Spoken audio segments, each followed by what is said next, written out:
নমস্কার, সকল ভক্ত বন্ধুদের সাদর আহ্বান জানাই বেদান্ত দর্শন ফেসবুক পেজে। বেদান্ত দর্শন ফেসবুক পেজে আজকে আমরা শ্রী ভগবান দাস বাবাজি তার কথা শুনব। পরম বৈষ্ণব সাধক শ্রী ভগবান দাস বাবাজির কথা যারাই ঠাকুরের লীলা অনুধ্যান পড়েছেন বা যারাই শ্রী শ্রী রামকৃষ্ণ লীলা প্রসঙ্গ পড়েছেন বা ঠাকুরের প্রসঙ্গে বিভিন্ন কথা যারাই আলোচনা করে থাকেন তারাই শ্রী ভগবান দাস বাবাজির নামটি শুনে থাকবেন।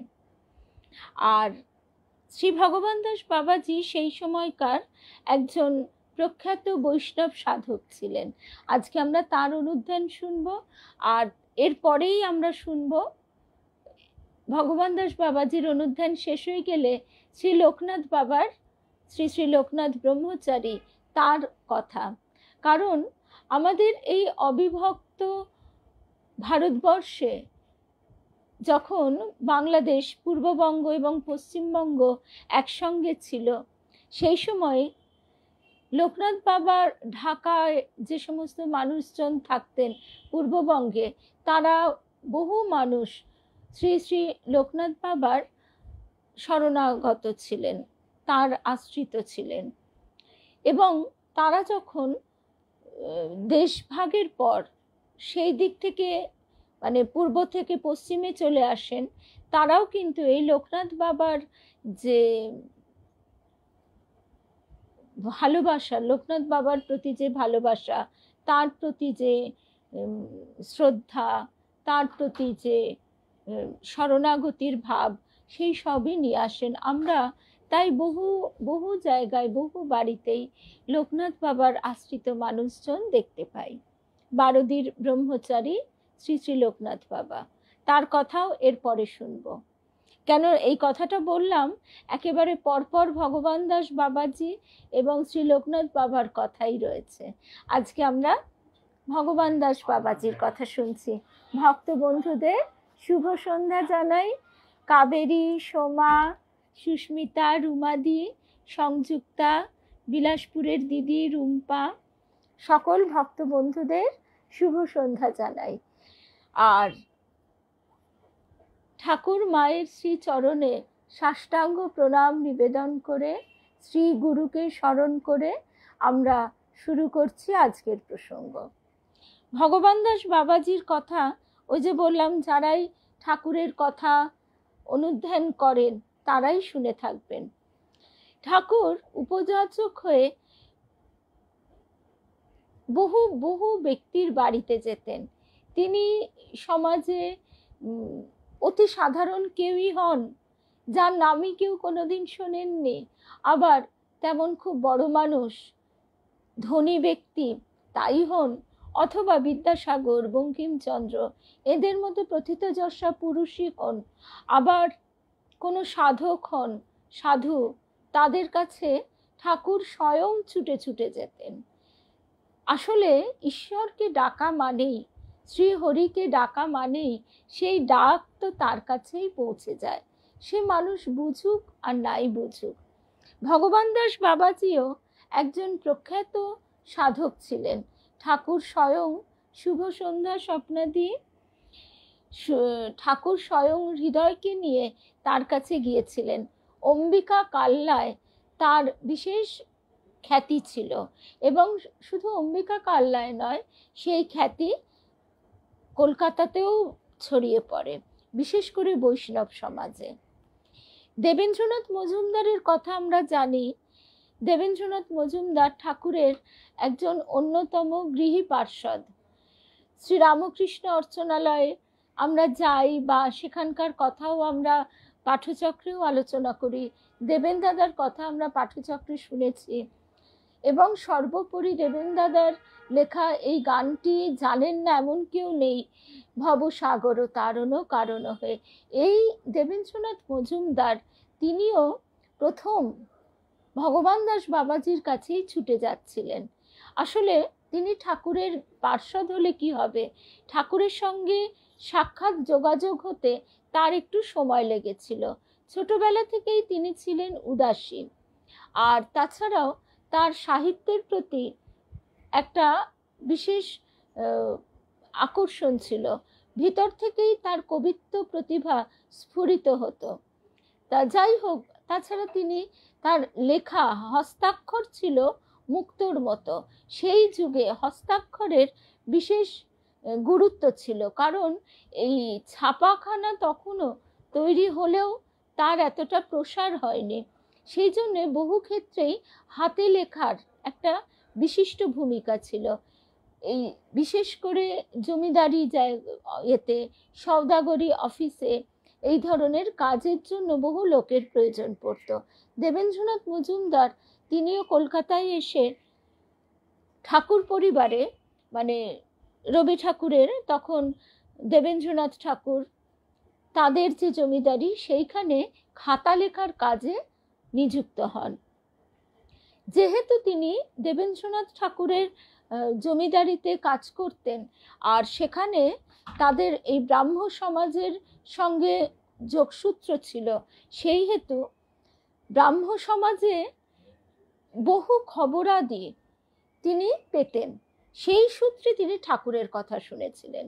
ঠাকুর ব্রাহ্ম সমাজে যেতেন, স্বামীজি আসতেন ঠাকুরের কাছে, কেশব সেন আসতেন, আবার ঠাকুরও ব্রাহ্ম সমাজে যেতেন। এইভাবে ঠাকুরের বহু কথা, বহু বাণী তার কাছে তিনিই বলছেন যেন হাওয়ায় উড়ে আসতো, এসে একেবারে বুকের ভিতরে প্রবেশ করে যেত, মর্মের মর্মস্থলে। কিন্তু তার সঙ্গে তখনও দেখা হয়নি। তা সেই অবস্থায় তিনি উতলা হয়ে পড়েন। তিনি 64 রকমের যোগ জানতেন, মানে যোগ 64 রকমের যোগ ব্যায়াম যাকে বলে। সেই যোগগুলি করতে করতে তার ভিতরে এক এক সময় এমনই শক্তির উৎপত্তি হয়েছিল যে তিনি কখনো অনুভব করতেন আকাশমার্গে উড়ে যাবেন, অর্থাৎ তার দেহ এত লঘু হয়ে যেত। এইভাবে বিভিন্ন রকম যোগ প্রণালীর পরেও তার মন কিন্তু স্থির হলো না। তিনি উপলব্ধি করলেন যে এইভাবে ঈশ্বরকে পাওয়া যায় না, তা কি করে পেতে হবে, সেই চিন্তায় তিনি তখন অস্থির হয়ে পড়েছেন। শুভ সন্ধ্যা জয়শ্রী, রূপা, জয়শ্রী সরকার, চন্দনা, পলি, শুভ সন্ধ্যা। তা এই অবস্থায় তিনি তখন ঠাকুর পরিবারে, উনি পাথুরিয়া ঘাটার যে শাখা, সেইখানে তিনি কাজ করতেন। তা এইভাবে চলতে চলতে তিনি স্বামীজির পিতার সঙ্গেও খুব যুক্ত হয়ে পড়েন। এই নানা রকম জমি জমা সংক্রান্ত, আইন আদালত সংক্রান্ত কাগজপত্র আদান প্রদান করতে গিয়ে। আর তখনই তিনি ওই ঠাকুরের কথা আরো বিস্তারিতভাবে জানছেন। জানতে জানতে তার ভিতরে যে ব্যাকুলতা জাগলো, সেই ব্যাকুলতা থেকে তিনি দেবেন্দ্রনাথ ঠাকুরের কাছে পেশ করলেন যে তাকে কিছুদিন ছুটি দেওয়া হোক, তিনি সাধনা করতে চান। দেবেন্দ্রনাথ ঠাকুর তিনিও ছিলেন মহর্ষি, তাই তিনি তাকে সবেতন 3 মাসের ছুটি মঞ্জুর করলেন। সেই সময় তিনি পাথুরিয়া ঘাটার ঠাকুর বাড়িতে একটি কক্ষে একদম একাকী বাস করতেন। তিনি সেই সময় বাইরে আসতেন না, তাকে সারাদিনে একবার খাদ্য ইত্যাদি দিয়ে দেওয়া হতো, পানীয়, খাদ্য ইত্যাদি। এইভাবে তিনি মানে মাথা ঠুকতেন, চুল ছিঁড়তেন যে তুমি কোথায়, তুমি কে, তুমি দেখা দাও। কেননা তার কানে এসেছিল ঠাকুর বলছেন যে ব্যাকুল হয়ে তাকে ডাকলে তিনি দেখা দেন, তিনি উপযুক্ত গুরুর সন্ধান করে দেন। তো এইভাবে চলতে চলতে 3 মাস অতিক্রান্ত হলে তিনি যখন এক প্রকার হতাশ বিমর্ষ চিত্তে ছাদে গিয়ে সূর্যোদয় দেখছেন, তখন তার অন্তর থেকে যেন অন্তরাত্মা বলে উঠল যে তোমার গুরু চাই। এরপর কি হলো, ঠাকুর বাড়ি, পাথুরিয়া ঘাটায় ঠাকুর বাড়ির 3 তলার এক নির্জন কক্ষে ভগবত ধ্যানে দীর্ঘকাল তিনি কাটালেন। এই নিভৃত চিন্তার ফলে তার এই অনুভূতিটুকু হয়েছিল যে ভগবত দর্শন ভগবানেরই কৃপা সাধ্য। তখন তিনি লিখছেন, কে তোমারে জানতে পারে, তুমি না জানালে পরে, বেদ বেদান্ত পায় না অন্ত, খুঁজে বেড়ায় অন্ধকারে। এরপর ঈশ্বর সাক্ষাৎকারে ব্যাকুল দেবেন্দ্রবাবু ওই বিষয়ে সাহায্য লাভের জন্য যখন ব্যাকুল, সেই সময় একদিন তিনি অঘোরনাথের জীবনচরিতে পড়লেন। একবার অঘোরনাথ ডাকাতের হাতে পড়েছেন, প্রাণনাশের যথেষ্ট সম্ভাবনা ছিল, কিন্তু তার ভক্তি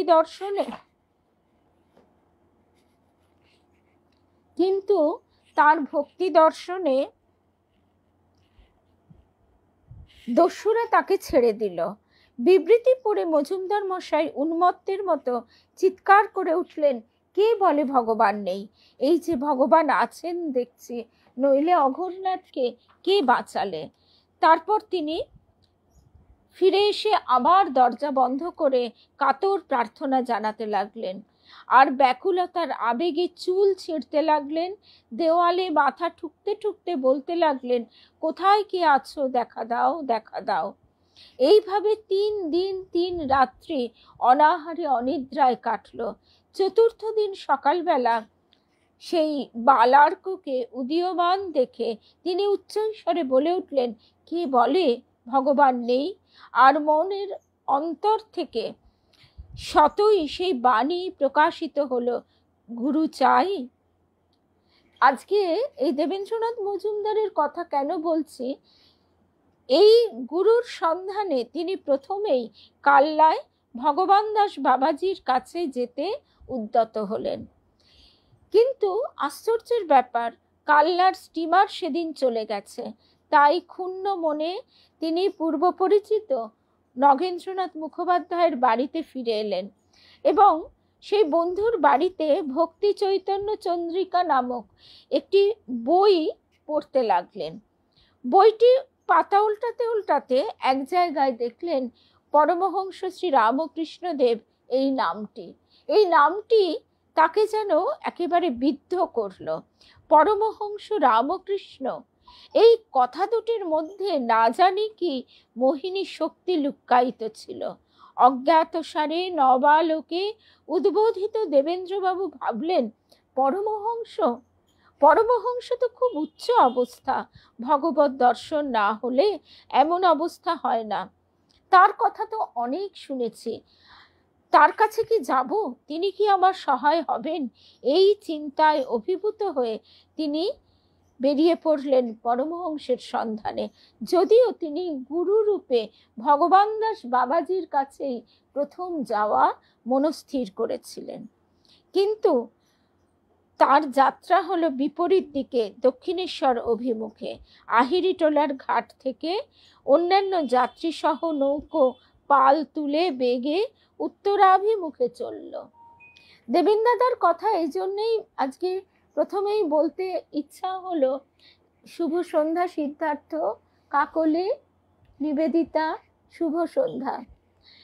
ইচ্ছা হলো যে অবতার যখন অবতীর্ণ হন, তখন সেই ক্ষেত্র প্রস্তুতির জন্য তার অবতীর্ণ হবার পূর্বে এবং পরে বিভিন্ন ক্ষুদ্র ক্ষুদ্র শক্তি প্রকাশ দেখতে পাওয়া যায়। কারণ তা না হলে সেই অবতারের যে বিরাট শক্তি, তা কোথায় দাঁড়াবে? সেই শক্তিরই প্রকাশ ভগবান দাস বাবাজির মধ্যে হয়েছিল। দেবেন্দ্রনাথ মজুমদার তিনি গুরুরূপে তাকেই মনে মনে কল্পনা করে শুভ সন্ধ্যা চিনুদি মিনুদি শুভ সন্ধ্যা তার কাছেই ছুটে যাচ্ছিলেন। কিন্তু তার নিয়তি ছিল অন্যরকম। তাকে ঠাকুর টেনে নিলেন, কারণ তিনি অবতারের পার্ষদ। সেই কারণে অবতার তাকে এইভাবে একেবারে বিপরীত দিকে আকর্ষণ করে নিলেন। তা সেই ভগবান দাস বাবাজির কাছে স্বয়ং শ্রী রামকৃষ্ণও গিয়েছিলেন হৃদয়কে সঙ্গে করে, কারণ ভগবান দাস বাবাজির কথা তখন দিকে দিকে প্রচারিত হচ্ছে, একদম সবই পূর্ব নির্ধারিত। ঊনবিংশ শতাব্দীর তৃতীয় পাদে অম্বিকা কাল্লার শ্রী শ্রী নামব্রহ্ম বিগ্রহের মাহাত্ম্যটি দিকে দিকে প্রচারিত হয়ে উঠেছে। প্রসিদ্ধ বৈষ্ণব সাধক ভগবান দাস বাবাজি এই শ্রী মূর্তির সেবা প্রবর্তন করেছেন। তার ভক্তি বলে ইহা হয়ে উঠেছে পরম জাগ্রত। কাল্লার এই শ্রীপাঠে তাই ভক্ত ও বৈষ্ণবজনের ভিড়ের অন্ত নাই। ঠাকুরের উপলভোগ সেদিন সবেমাত্র সমাপ্ত হয়ে গেল। কাসর ঘণ্টার রব স্তিমিত হয়ে আসছে। বাবাজি মহারাজ তার ঝুলি ও মালাটি নিয়ে কাছেই ভজন কুটিরে প্রবেশ করলেন। কিছুক্ষণ জপ ও শ্রী নামব্রহ্মের অনুধ্যানের পর গভীর ভজনাবেশ হল।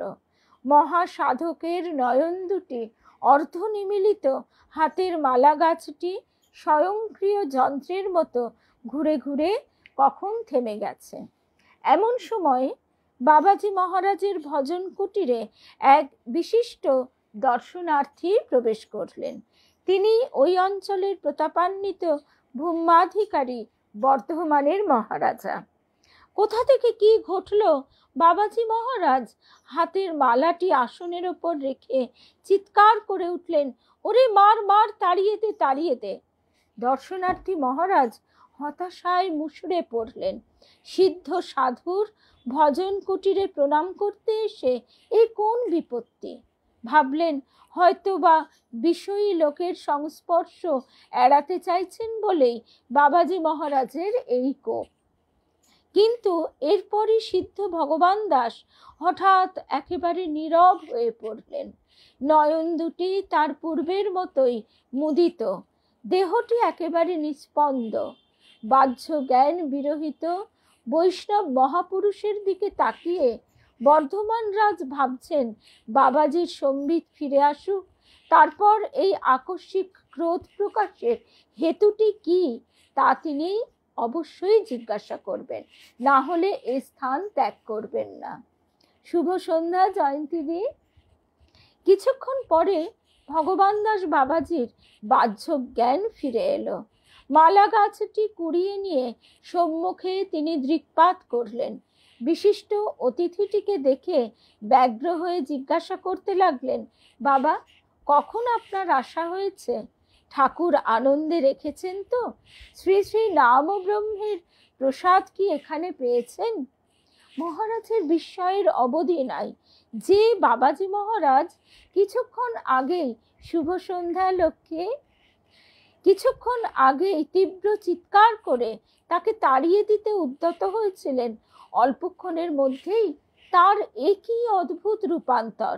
এত কটু কাটব্যের পর কেনই বা আবার এত সমাদর? এবার সাহস সঞ্চয় করে বাবাজিকে তিনি প্রশ্ন করলেন, বাবা, আমি ভজন কুটিরে ঢোকবার সঙ্গে সঙ্গে আপনি এমন মারমুখী হয়ে আমায় তাড়িয়ে দিচ্ছিলেন কেন? আমি বিষয়ী হতে পারি, কিন্তু নামব্রহ্মের দর্শনার্থী তো বটে, তবে এমনতর কটু কথা আমায় কেন বললেন? সে কি গো, সর্বত্রাভ্যাগত গুরু, অভ্যাগত ব্যক্তি মাত্রেই যে বৈষ্ণবের কাছে পরম আরাধ্য, তাকে কোনো কটু কথা বললে যে শ্রী ভগবানকে অসম্মান করা হয়। আপনাকে আবার কখন আমি ওসব বললাম? আগে আমি আপনার চরণ দর্শন করতে আসা মাত্রই তাড়িয়ে দে বলে আমার প্রতি আপনি রোষ প্রকাশ করছিলেন।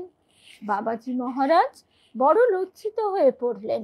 এবার তিনি কোমল সহানুভূতিপূর্ণ কণ্ঠে বলতে লাগলেন, না বাবা না, আপনি মনে দুঃখ করবেন না, আমি আপনাকে উদ্দেশ্য করে ওসব কিছু বলিনি। আপনি কখন এসেছেন তা এই স্থূল চোখে দেখিও নি। সে সময়ে শ্রী বৃন্দাবন ধামে গোবিন্দ মন্দিরের তুলসী মঞ্চের উপর উঠে একটা ছাগল তুলসী পাতাগুলো খেয়ে ফেলছিল। প্রভুর সেবায় বিঘ্ন হবে ভেবে আমি তখন ওটাকে তাড়িয়ে দিচ্ছিলাম। ওই ছাগলটাকে লক্ষ্য করেই এই গালিগালাজ, আপনি কিছু মনে করবেন না। শুভ সন্ধ্যা রুদ্রাণী। রাজা বাহাদুরের বিস্ময় এবার চরমে উঠেছে। বর্ধমান কাল্লার ভজন কুটিরে উপবিষ্ট এই বৈষ্ণব মহাপুরুষ কি করে বৃন্দাবন ধামে স্থূল দেহে উপস্থিত হলেন, ছাগল বিতাড়িত করলেন, এ তিনি কিছুতেই বুঝে উঠতে পারলেন না। সঙ্গে সঙ্গে তখনই পকেট ঘড়িটা বার করে ঠিক সময়টি দেখে নিতেও তার ভুল হলো না। এরপর বাবাজি মহারাজের সঙ্গে কিছুক্ষণ আলাপের পর তাকে প্রণাম করে বিদায় গ্রহণ করলেন।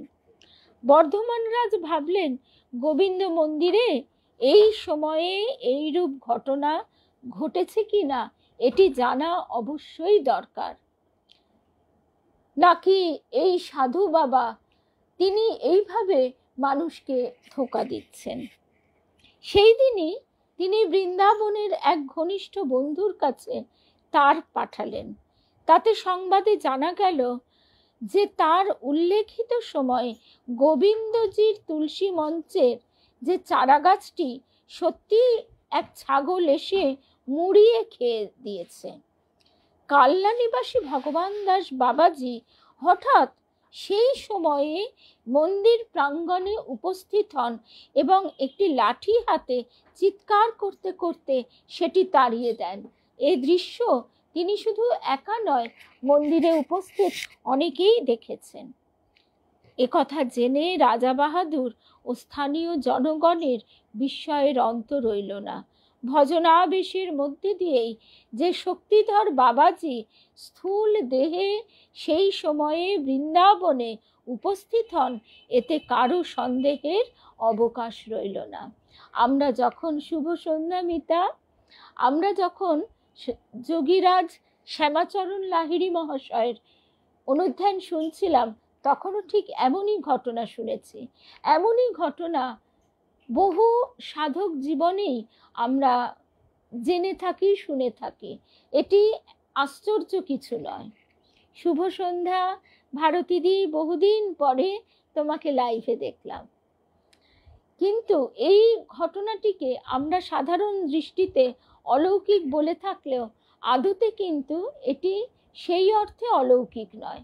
আমাদের সীমাবদ্ধ ইন্দ্রিয়ের মধ্যে যেটুকু ঘটে সেটুকুকেই আমরা লৌকিক বলে থাকি, বাকি সব কিছুকে আমরা অলৌকিক বলে আখ্যা দিই।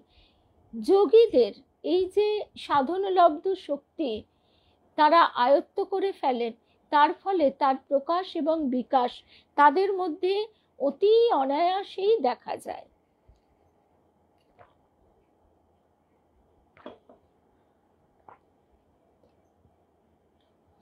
যে মহাবৈষ্ণবের জীবনে এই অপূর্ব ভজন সিদ্ধি সম্ভবপর হয়, প্রথম জীবনে তিনি ছিলেন উড়িষ্যার কোনো অখ্যাত গ্রামের এক নগণ্য বালক। এই মহাবৈষ্ণব তিনি, দেরি হলো একটু, আমরা শুরু করেছি কিছুক্ষণ হলো। আজকে আমরা কাল্লার ভগবান দাস বাবাজির কথা শুনছি। তো যে কথায় আমরা ছিলাম যে ভজন, শুধু তার নাম ভজনের মধ্যে দিয়েই তিনি কিভাবে এই শক্তি লাভ করেছিলেন তা তো আমরা শুনলামই। অর্থাৎ নাম জপ, নাম ভজন, এইটি হচ্ছে সাধারণভাবে আমাদের মতন সাধারণ মানুষের পক্ষে কতটা উপযুক্ত সেটা এর থেকেই বোঝা যায়। মা, শ্রী শ্রী মা তাই সবসময় বলতেন জপাত সিদ্ধি। তা শ্রী চৈতন্য দেবের প্রেম ভক্তির প্রবাহ উড়িষ্যার জনজীবনকে শত শত বৎসর ধরে অভিসিঞ্চিত করেছে। সার্থক নামা বৈষ্ণব সাধকদের সেখানে আবির্ভাব ঘটিয়েছে। উত্তরকালে ঊনবিংশ শতাব্দীর প্রথম পাদে এরই একটি ধারা অবলম্বন করে মুমুক্ষু বালক ভগবান দাসের আধ্যাত্ম জীবন অঙ্কুরিত হয়ে ওঠে। এরপর এক কাঙাল বৈষ্ণবের বেশে তিনি শ্রী বৃন্দাবন ধামে চলে যান। বিখ্যাত বৈষ্ণব আচার্য সিদ্ধ কৃষ্ণদাস বাবাজি তখন গোবর্ধনে ভজন নিরত। উৎকল দেশীয় এই মহাবৈষ্ণবের চরণপ্রান্তে তৎকালে নানা দেশের গৌড়ীয় বৈষ্ণবগণ আশ্রয় নিতে আসছেন। উড়িষ্যাবাসী তরুণ বৈষ্ণব ভগবান দাসও সেদিন এই মহাপুরুষের চরণেই আত্মসমর্পণ করলেন। এরপর গুরুর আশ্রয়ে গোবর্ধনে থেকে দীর্ঘদিন তিনি রাগানুগা সাধনের নিগূঢ় নির্দেশ প্রাপ্ত হন। বিবিধ ভক্তিশাস্ত্রে তার অধিকার জন্মায়। গুরু কৃষ্ণদাস বাবাজির আদেশ মতো তরুণ সাধক পরবর্তীকালে বর্ধমানের অম্বিকা কাল্লায় এসে বসবাস করতে থাকেন। এই শক্তিমান বৈষ্ণবের সাধনার মধ্যে দিয়ে প্রসিদ্ধ শ্রী রাম ব্রহ্ম বিগ্রহের সেবা প্রকট হয়। এই উৎকলীয় বৈষ্ণব ক্রমে গৌড়ীয় ভক্ত ও সাধক সমাজের এই মহাসমর্থ আচার্য রূপে পরিচিত হয়ে ওঠেন। উড়িষ্যার ভক্তি তরুটি বাংলার বুকে পবিত্র বৈষ্ণব ভূমি কাল্লায় ধীরে ধীরে তার দীর্ঘায়ত স্নিগ্ধ ছায়াটি বিস্তারিত করে দেয়। রাগানুগা সাধনের যে নিগূঢ় তত্ত্ব ভগবান দাস বাবাজির জানা ছিল, দীর্ঘ পরীক্ষা ব্যতীত সহজে তিনি তা ভজনকারী শিষ্যদের প্রদান করতেন না। আসলে রাগানুগা ভক্তি সহজে লাভ হয় না। আমরা স্থূল কামনা বাসনায় জর্জরিত মানুষ। আমাদের এই স্থূল বাসনা কামনা একদম নিঃশেষে যখন চলে যায়, তখনই রাগানুগার ভক্তির সূত্রপাত হয়। শুধু তাই নয়, উচ্ছ্বাস ও ভাবাবেগ বর্জিত সদা গম্ভীর মূর্তি এই মহাবৈষ্ণব সমসাময়িক কালের ভক্ত সমাজে এক পরম শ্রদ্ধার স্থান অধিকার করেছিলেন। এই সাধনের যে সিদ্ধি তিনি করায়ত্ত করেন, আপন সত্তার গভীর স্তরে তা তিনি সংগোপনে রাখতেন। এটিকে বলা হয় ভজন সামর্থ্য। অর্থাৎ তার গভীরতা এতটাই বেশি ছিল যে লোকে টের পেত না। অমনি যে ঠাকুর বলতেন যে বড় দিঘিতে হাতি নামলে টের পাওয়া যায় না। শ্রীমন্দিরের ভোগারতি শেষ হলে সিদ্ধ বাবার জন্য মহাপ্রসাদ আনিত হতো। প্রথমেই কিন্তু তিনি তা স্পর্শ করতেন না। একটি বিষধর প্রাচীন সর্পের প্রতীক্ষায় তাকে অপেক্ষা করতে দেখা যেত। কোথা থেকে এই সাপ তার ভজন কুটিরে ধীরে ধীরে উপনীত হতো কেউ জানত না। আশ্চর্যের বিষয়, সাপটি প্রসাদের কিছুটা অংশ গ্রহণ না করা পর্যন্ত বাবাজি এর এক কণাও গ্রহণ করতেন না। একদিন সিদ্ধ ভগবান দাসের একজন ভক্ত এই সাপটিকে লাঠির সাহায্যে তুলে আঙিনার বাইরে দূরে নিক্ষেপ করেন। এ কথা শুনে বাবাজি মহারাজের দুঃখের সীমা পরিসীমা রইল না।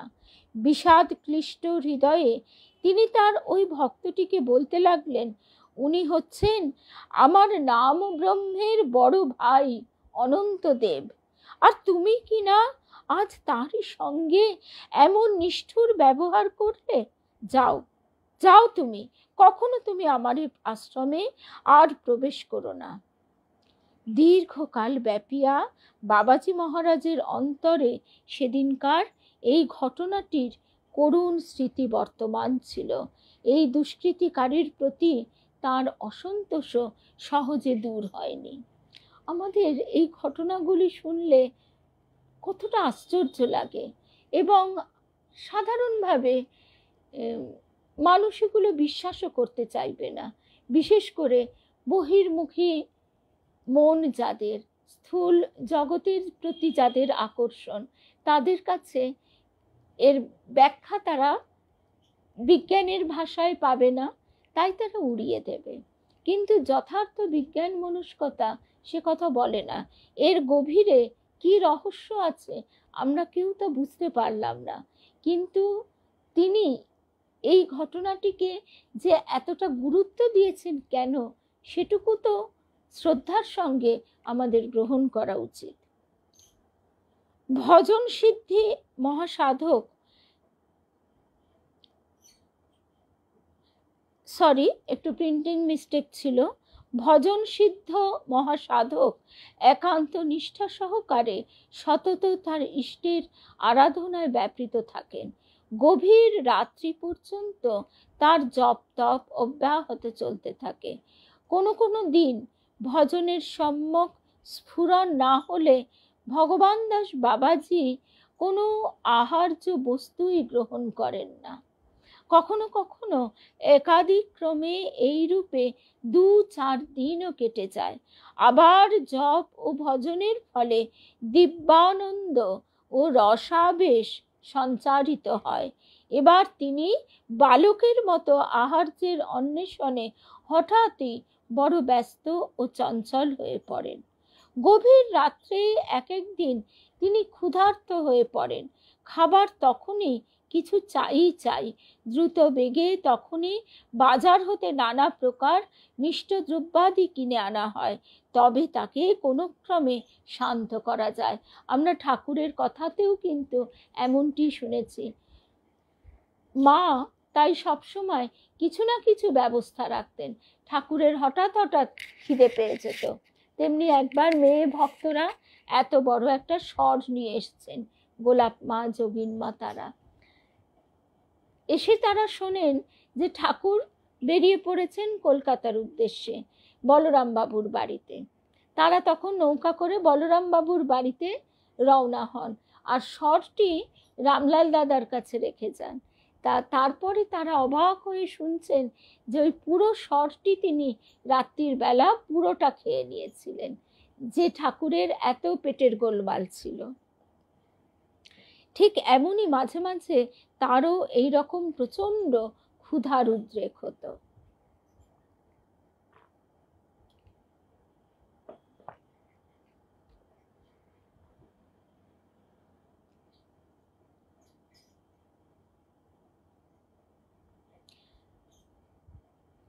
আনন্দে উৎফুল্ল সিদ্ধ বাবা বিগ্রহের চরণামৃতের ছিটা দিয়ে বাজার থেকে সংগৃহীত এই আহার্যকে শুদ্ধ করে নেন, তারপর পরমানন্দে ভোজন করেন।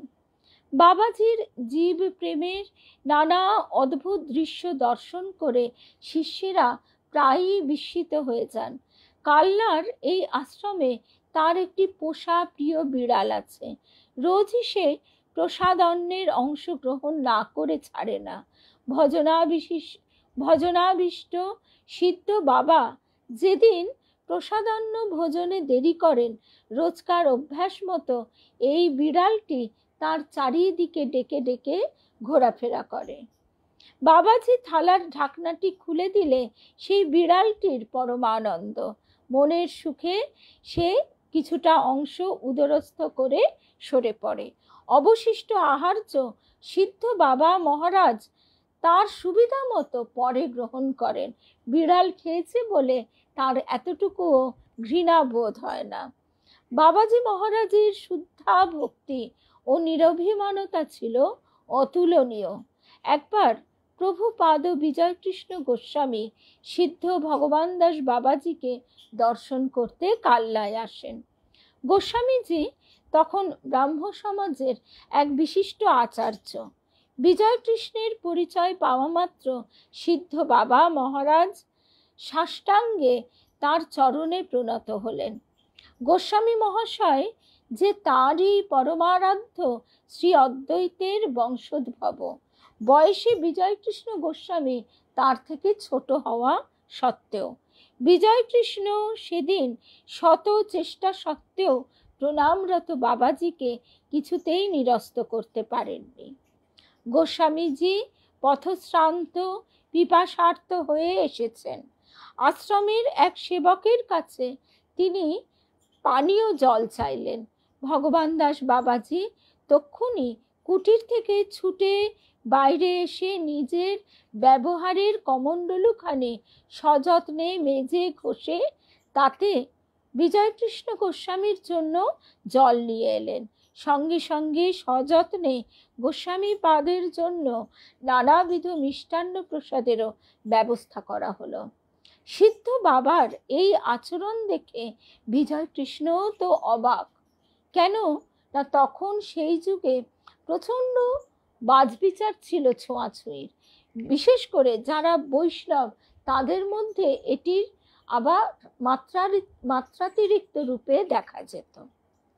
স্বভাব সিদ্ধ সরল ভাষায় সিদ্ধ বাবা বললেন,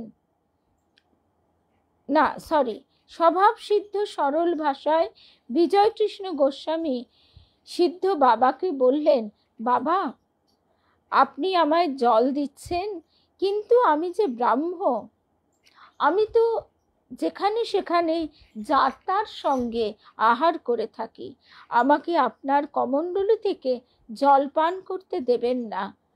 তাছাড়া আমি জাতিভেদও মানি না, যার তার ছোঁয়া অন্ন পর্যন্ত খেয়ে থাকি।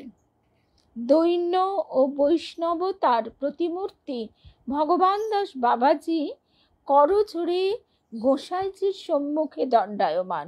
স্মিত হাস্যে তিনি বললেন, প্রভু, জাতিবুদ্ধি ও ভেদবোধ থাকতে কি ভক্তি দেবীর কৃপা কখনো হয়? আপনি এ অধমকে আর পরীক্ষা করবেন না, কৃপা করে জল পান করুন। সিদ্ধ বাবাজি মহারাজ এইখানেই কিন্তু থামবার পাত্র নন। প্রভুপাদ বিজয়কৃষ্ণজি জলপান করে কমণ্ডলুটি নিচে রাখা মাত্র ভক্তি ভরে তিনি মাথায় ঠেকালেন। তারপর তার অবশিষ্ট জল প্রসাদ রূপে পরমানন্দে গলাধ্যকরণ করে ফেললেন।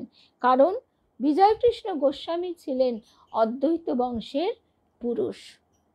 উভয়ের এই মিলন সময়ে আশ্রম কুটির সেদিন অভ্যাগতদের উপস্থিতিতে গমগম করছিল। এদের মধ্যে একজন হঠাৎ সেখানে মন্তব্য করেন, গোসাইজি, আপনি দেখছি ব্রাহ্মণ হয়েও আপনার উপবীতটি ত্যাগ করেছেন। বাবাজি তাকে বাধা দিয়ে কোমল কণ্ঠে বলে উঠলেন, বাবা, ও কথা কখনো বলতে নেই। জানো তো আমার অদ্বৈত সন্তানের কি মহিমা। ব্রাহ্ম সমাজে প্রবেশ করেছেন বটে, কিন্তু সেখানেও দেখো দেখিনি ঠিক আচার্যটি হয়েই বসে আছেন। বিজয়কৃষ্ণ গোস্বামীকে ঠাকুরও কিন্তু সবসময় বলতেন, বিজয়, তোমাকে এইভাবে মানায় না। তা একদিন বিজয়কৃষ্ণ গোস্বামী এসেছেন সেই তিলক চন্দনে ভূষিত হয়ে। সেই দিন ঠাকুর বলছেন, আহা বিজয়, আজ তোমায় দেখে বড় আনন্দ হলো। শুভ সন্ধ্যা।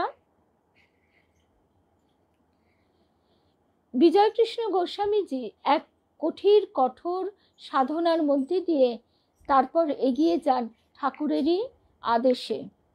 সে কথাও আমরা শুনেছি এই অনুধ্যানেই। প্রাচীন ভারতের সাধক এই প্রসঙ্গেই আমরা বিজয়কৃষ্ণ গোস্বামীজির দীর্ঘ অনুধ্যান শুনেছি।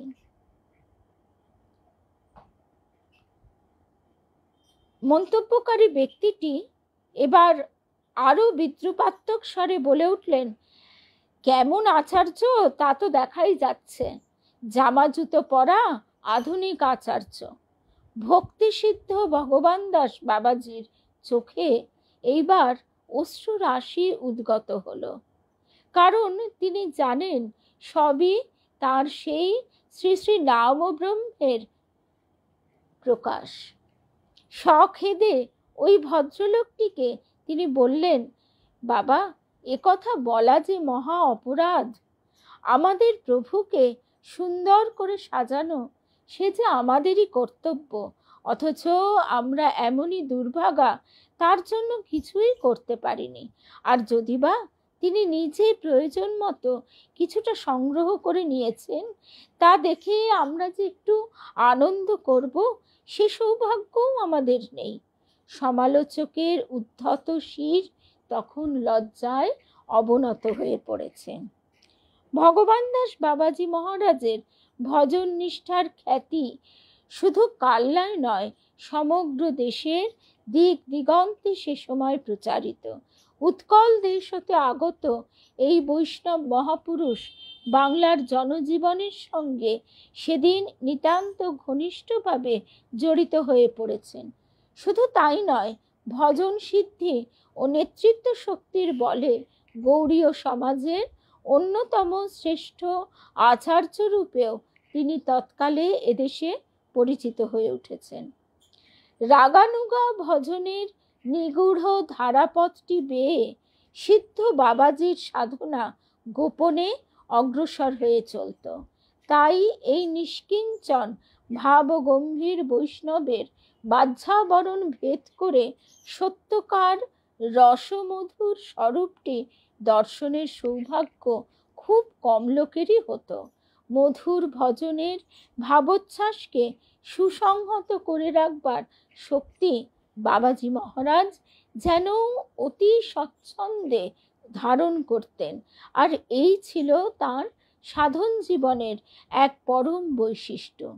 নিজে কাঙাল বৈষ্ণব হলে কি হয়, ভগবান দাস বাবাজির প্রতিষ্ঠা তার শ্রী বিগ্রহের মাহাত্ম্য দূর দূরান্ত হতে শত শত ভক্তকে নিয়ত আকর্ষণ করে আনত।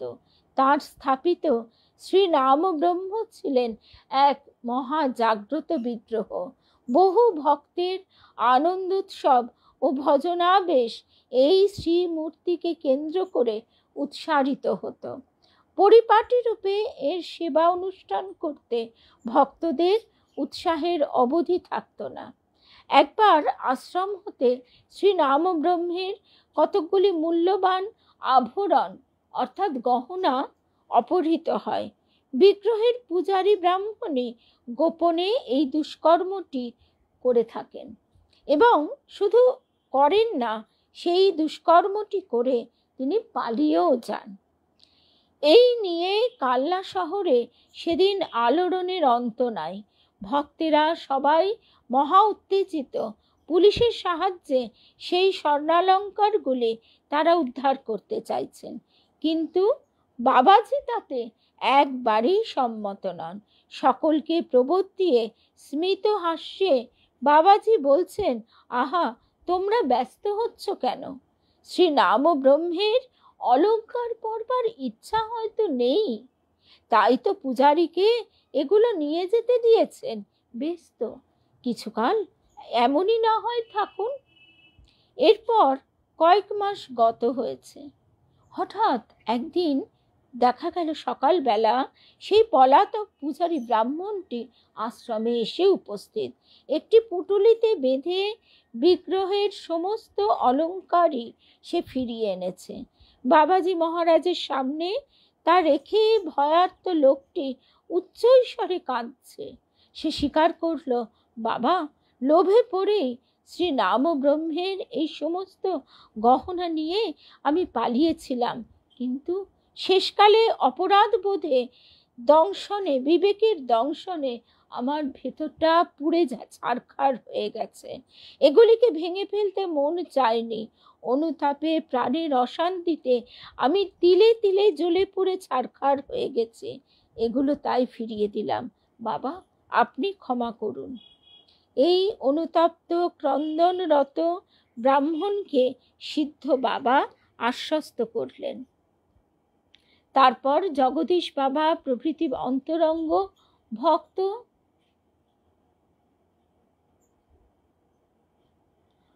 আহারে, ভারতীদি অসুস্থ ছিলে গো? এখন নিশ্চয়ই একটু ভালো আছো? হ্যাঁ। তারপরে জগদীশ বাবা প্রভৃতি অন্তরঙ্গ ভক্ত সেবকদের ডেকে বললেন, এই দেখো আর এক কাণ্ড। শ্রী নাম ব্রহ্মের আবার অলঙ্কার পরবার ইচ্ছা হয়েছে, তাই তো আবার ওসব আনিয়ে নিলেন। ফচকে ফচকে, চিরকালের ফচকে। কখন তার কি ইচ্ছে হয় কিছুই ঠিক নেই। যাও, এখনই ওসব নিয়ে যাও, আবার সব গয়না পরিয়ে দাও। বলা বাহুল্য, দুষ্কৃতিকারী মন্দির পূজারী আবার তার পুরাতন পদে নিযুক্ত হলো। আমরা এবার একদম শেষ পর্যায়ে এসে গেছি। অলৌকিক শক্তিসমূহের প্রকাশ সিদ্ধ বাবাজির মহাজীবনে দিনের পর দিন দেখা গেছে, কিন্তু সাধারণত নিজে তিনি অত্যন্ত সতর্কভাবে গোপন করে রাখতে চাইতেন। ভক্ত ও শিষ্যদের জীবনে অকপট ভজন নিষ্ঠা ও শুদ্ধাচারী জীবনের আদর্শকে রূপায়িত করার উপরেই তিনি বিশেষভাবে জোর দিতেন। শিষ্যদের পক্ষে কোনো লৌকিক কর্তব্য ও আচরণের ব্যতিক্রম জন্মাবার উপায় ছিল না। ভাবের ঘরে চুরি করতে গেলে দুর্বল সাধককে সিদ্ধ বাবার উদ্যত নির্মম আঘাত অনিবার্য রূপে সহ্য করতে হতো। একবার বিষ্ণুদাস নামে আশ্রমের এক শিষ্য জ্বরে আক্রান্ত হয়। অসুখ সারবার কোনো চিহ্নই তো নাই, বরং কেবলই তা বৃদ্ধির দিকে যাচ্ছে। ভগবান দাস বাবাজি ব্যস্ত সমস্ত হয়ে রোগীকে ডেকে বললেন, ওরে বিষ্ণুদাস, তোর জ্বর তো সারছে না, ডাক্তারকে দেখিয়ে কিছু ওষুধপত্র খা না। বিষ্ণুদাস, এক স্বভাব ভক্ত সাধক, সবিনয়ে উত্তর দিলেন, আজ্ঞে ওষুধ টষুধ কি আর খাবো, ওতে কি বা হবে, নাম ব্রহ্মের কৃপায় ভালো হয়ে যাব। বাবাজি মহারাজ খুশি হওয়া তো দূরে থাক, রোষে জ্বলে উঠলেন, হ্যাঁ, যেন আজই তুই এক মস্ত সিদ্ধ পুরুষ হয়ে গেছিস, আর শ্রী নাম ব্রহ্মকে তোর জন্য ডাক্তার হতে হবে? ছি ছি ছি, রোগ হয়েছে, ওষুধ খাবি। এইসব প্রায়শ্চিত্তের অন্তর্গত, এটা জেনে রাখবি। যা কিছু কর্তব্য তোর করবার, তার জন্য শ্রী নাম ব্রহ্মের উপর ভার দিবি কেন বল দেখি। বিষ্ণুদাসজিকে গুরুদেবের নির্দেশ অনুসারে চিকিৎসকের ঔষধপত্র খেতেই হলো। এরপর অবশ্য অতি সত্বর তিনি সুস্থ হয়ে ওঠেন। এই অবধি আজকে আমরা শুনলাম। অর্থাৎ সাধারণ অবস্থায়, সাধারণভাবে ভগবান দাস বাবাজি এটাই শিক্ষা দিচ্ছেন যে আমাদের সেই বিশ্বাস, সেই অবস্থা হয়নি। সুতরাং রোগ ব্যাধি হয়েছে, যেটা প্রচলিত নিয়ম, মহামায়ার রাজ্যে যেভাবে সবকিছু গতি প্রকৃতি প্রবাহিত হচ্ছে, সেইভাবেই আমাদেরও প্রবাহিত হতে হবে। অর্থাৎ ব্যাধি হয়েছে, তুমি ডাক্তার দেখাও, ওষুধ খাও, কিন্তু অন্তরের অন্তঃস্থলে যদি তার উপর সেই ভালোবাসা, বিশ্বাস থাকে, তবে তার এটাও সত্তর পাওয়া যায় রেজাল্ট। তা না হলে এই জায়গাটি কি সুন্দর। ভগবান দাস বাবাজি বলছেন, তুই কি এত বড় সিদ্ধ পুরুষ হয়ে গেছিস, আর তুই ভাবলি কি করে তোর জন্যে শ্রী রাম ব্রহ্মকে ডাক্তার হতে হবে? এই হচ্ছে রাগানুগা ভক্তি। ঠিক একটা কথা মনে পড়ে গেল, শ্রী শ্রী শারদেশ্বরী আশ্রমে, শুভ সন্ধ্যা, শ্রী শ্রী শারদেশ্বরী আশ্রমে একদিন পাঠ হচ্ছে দুর্গা মা কক্ষে। সেইখানে পাঠ হচ্ছে কৃষ্ণ কথা ভাগবত থেকে। আমি পড়ছিলাম, মায়েরা আছেন, আরও ভক্ত বন্ধুরা রয়েছে। সেখানে একটা জায়গায় যেমন আছে ভাগবতে, যে কৃষ্ণ বসে বসে দেখেন কে তার কথা শুনছে। তিনি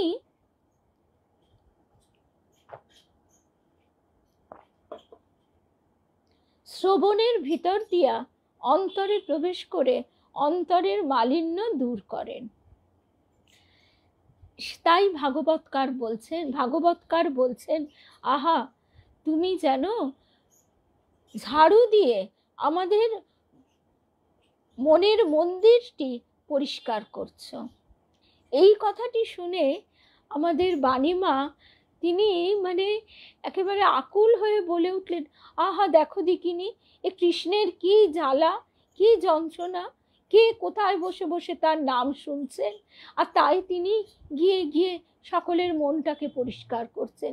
কি মুশকিল বলো তো। এমনভাবে বালিকার মতো বলে উঠলেন যে যেন ছোট ছেলেটি তাকে এর জন্যে কত কষ্ট করতে হচ্ছে, তার মাতৃ হৃদয় কেঁদে উঠল। সেই ভাবটা তো আমি বলতে পারবো না, কিন্তু সেদিন স্তব্ধ হয়ে গেছিলাম। ঠিক সেই ভাবেরই কথা আজকেও আমরা শুনলাম। জয় রাম কৃষ্ণ, জয় রাম কৃষ্ণ।